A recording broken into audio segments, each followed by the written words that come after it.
Der var lagt op til masser af lækre detaljer, da der i weekenden blev spillet om DM-point til indendørs fodbold i Esbjerg. Til stævnet var der tilmeldt 40 hold, men specielt 3 skilte sig ud. Behandlingsklinik ved Jakob Silersen, online bookmakers og grafisk ID. Behandlingsklinik ved Jakob Silersen er det første af de store hold, der var i aktion til Skræddergården og A-Bar Cup. Til stævnet har man taget den nuværende kanalsport divisionsspiller Esben Lauritsen med. Jamen, jeg er selv fra Esbjerg og har spillet i Varde i mange år og spillet i St. Gulla også.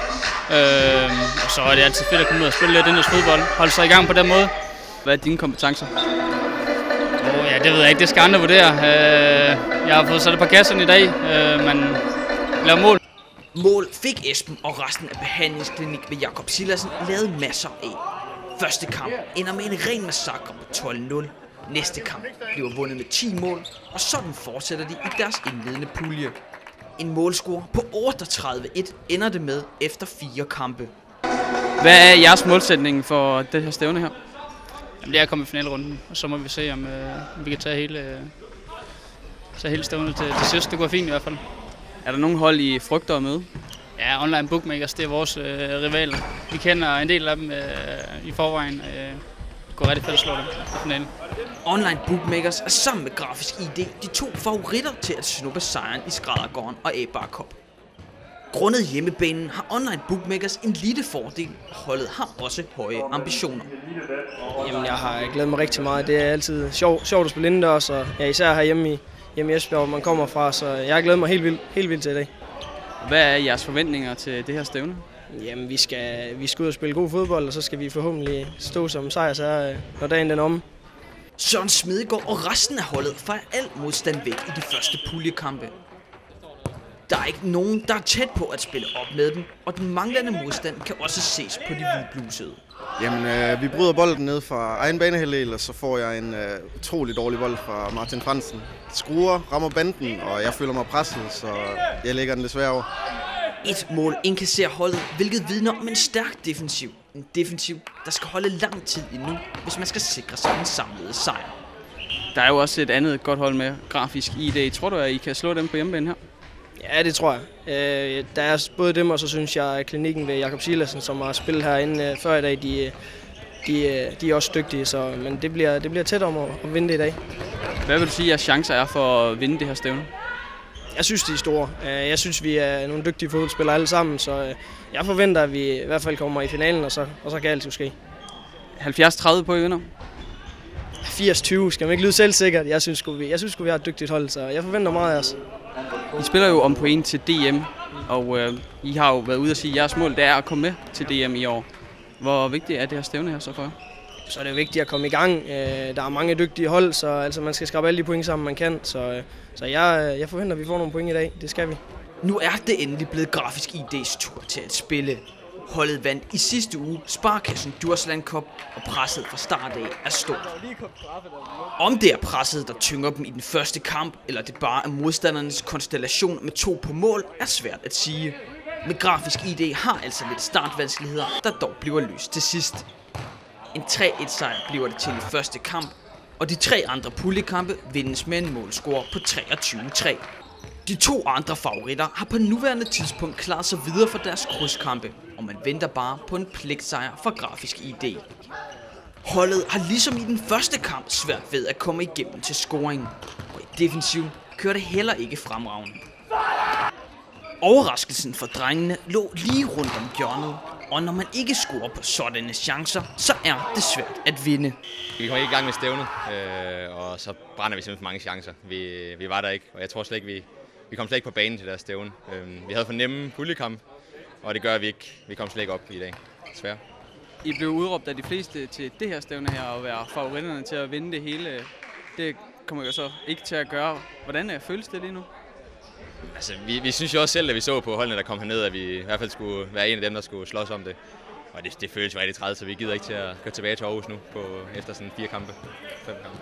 Hvordan ser du jeres chancer for at komme med til det? Dem ser jeg som rigtig gode. Altså, vi starter rigtig godt, og jeg ved, at vi kan gøre bedre, end vi gør i dag. Så det har vi store forventninger til, at vi kommer, og det tror jeg også, vi nok skal komme. Vi har nu fundet alle hold, der er videre til mellemrunderne. Smedegaard og resten af tropperne fortsætter den solide stime og vinder deres pulje. I den modsatte pulje taber Behandlingsklinik ved Jakob Silassen en kamp, og de ender som nummer 2. Men så sker der noget. Der sker, det er, at der er lidt lagt protest for de røde her. Og der er ikke lidt protest nu. Nu har de spillet 3 kampe i uge. De spiller begge hold. Det er billigt hold, så det holder lige.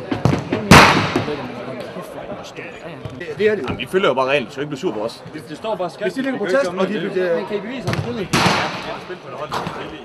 Blue Water Shipping har åbenbart brugt en spiller, de ikke må, og det betyder, at de 2 hold bytter rundt, så det er Blue Water Shipping, der skal møde online bookmakers.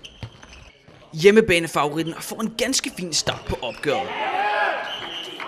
Men Blue Water Shipping får hurtigt svar tilbage. Og de kommer faktisk foran med 2. Med ganske få sekunder tilbage på uret står den 3-2 til Blue Water Shipping, og så sker det her. Kampen går ud i overtid, hvor første mål vinder. De hvide favoritter får efter denne afslutning bolden tilbage på egne fødder.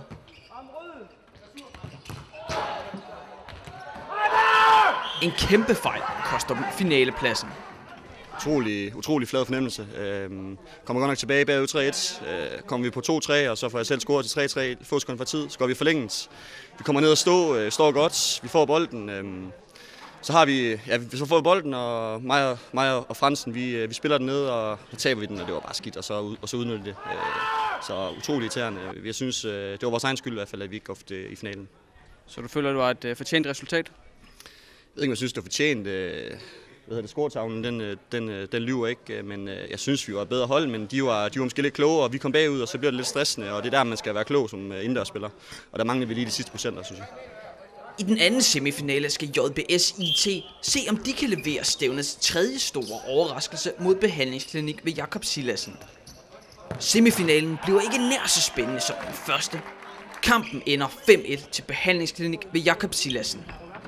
Der er stadig point at hente til DM for Dennis Julesgaard og resten af online bookmakers, da kampen om 3. pladsen går i gang. Igen må vi ud i overtid, før en vinder findes. Endnu en kamp, der er gået ud i forlænget. Den vinder I, så står du med en lidt bedre følelse nu? Ja, det var fint at slutte godt af. Få en 3. plads og lidt point til listen, så det var fint. Og en spændende kamp. Vi slog dem i mellemrunden rimelig stort, men det blev lidt tæt her, og gik ud forlænget, og selvvis så fik vi scoret det sidst. Finalen står mellem Behandlingsklinik ved Jakob Silassen og Blue Water Shipping. Esben Lauritsen bringer Behandlingsklinik ved Jakob Silassen foran 1-0, ligger op til 2-0 og scorer igen til 3-0. Blue Water Shipping giver dog ikke op, og med det her flotte mål reducerer de til 3-2. Et dumt straffe i det sidste minut koster dem sejren, og Behandlingsklinik ved Jakob Silassen vinder det hele.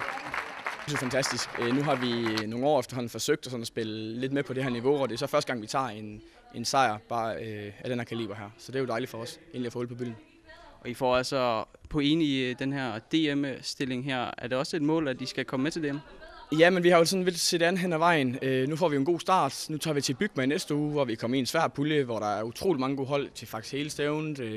Det er noget, vi kan kigge efter i hvert fald, så lad os se, hvordan Bygma var næste ud der, og så tager vi den derfra.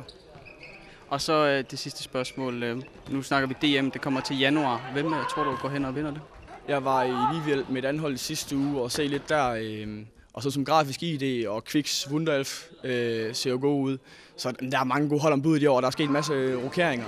Jamen, den klare favorit, det må være Inde Rustfri. Både med Glas og med Mikkel Jespersen på holdet nu, der er det et skræmmende mandskab. Men igen, er man der ikke i de afgørende kampe, så kan alt ske. Jeg synes, der er mange om budet. Ikke? Grafisk ID, de går godt nok ud, men de har også et godt hold. Og så tror jeg også på, at mit eget hold, Kviks Wunderelf, vi kan komme langt. Der er lang tid til DM.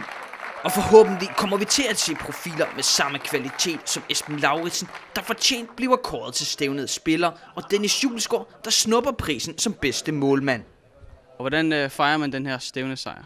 Jamen jeg tror, at vi skal lige ud og have lidt øl og spille et pool nu her, så det skal da helt sikkert fejres. Det er jeg ingen tvivl om.